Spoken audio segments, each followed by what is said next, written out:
O Evangelho de Mateus, capítulo 12. Jesus e o sábado. Poucos dias depois, num sábado, Jesus estava atravessando uma plantação de trigo. Os seus discípulos estavam com fome e por isso começaram a colher espigas e a comer os grãos de trigo. Quando alguns fariseus viram aquilo, disseram a Jesus: "Veja, os seus discípulos estão fazendo uma coisa que a nossa lei proíbe fazer no sábado." Então Jesus respondeu: "Vocês não leram o que Davi fez, quando ele e os seus companheiros estavam com fome? Davi entrou na casa de Deus e ele e os seus companheiros comeram os pães oferecidos a Deus, embora isso fosse contra a lei, pois somente os sacerdotes tinham o direito de comer esses pães.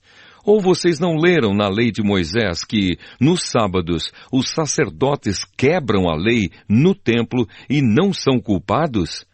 Eu afirmo a vocês que o que está aqui é mais importante do que o templo.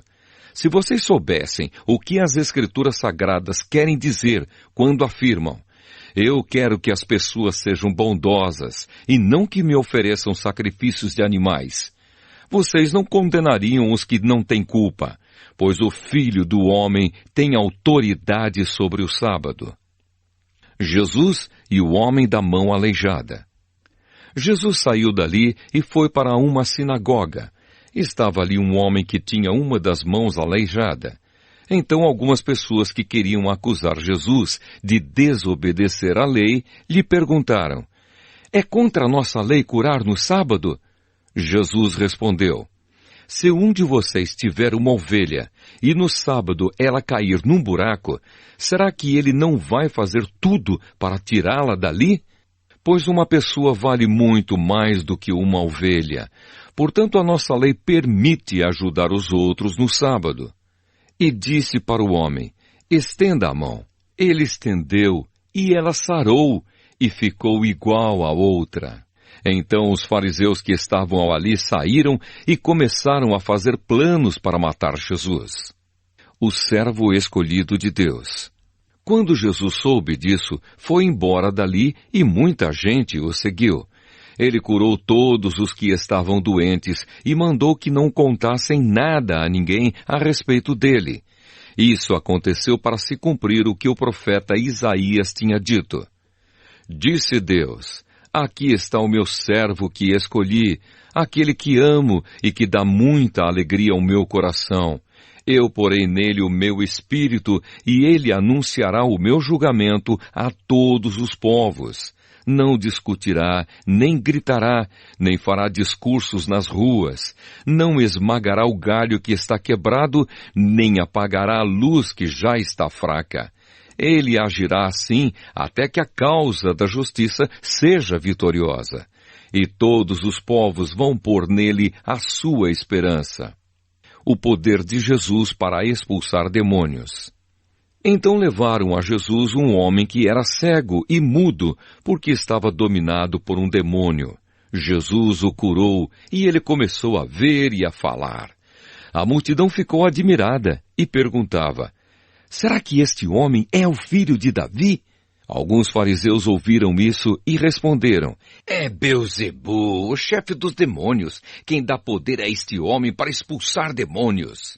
Mas Jesus conhecia os pensamentos deles e disse: "O país que se divide em grupos que lutam entre si, certamente será destruído, e a cidade ou a família que se divide em grupos que lutam entre si, também será destruída. Assim, se no reino de Satanás um grupo está combatendo contra outro, isso quer dizer que esse reino já está dividido e logo vai desaparecer. Vocês dizem que eu expulso demônios porque Beelzebu me dá poder para fazer isso. Mas se é assim, quem dá aos seguidores de vocês o poder para expulsar demônios?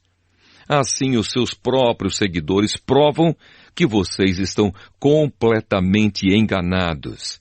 Na verdade, é pelo poder de Deus que eu expulso demônios. E isso prova que o reino de Deus já chegou até vocês. Ninguém pode entrar na casa de um homem forte e roubar os seus bens sem primeiro amarrá-lo. Somente assim essa pessoa poderá levar as coisas que ele tem em casa. Quem não é a meu favor é contra mim, e quem não me ajuda a juntar está espalhando. Por isso eu afirmo a vocês que as pessoas serão perdoadas por qualquer pecado ou blasfêmia que disserem contra Deus. Mas quem blasfemar contra o Espírito Santo não será perdoado. Se alguém disser alguma coisa contra o Filho do Homem, será perdoado. Mas quem falar contra o Espírito Santo não será perdoado nem agora, nem no futuro. A árvore e as suas frutas. Vocês só poderão ter frutas boas se tiverem uma árvore boa.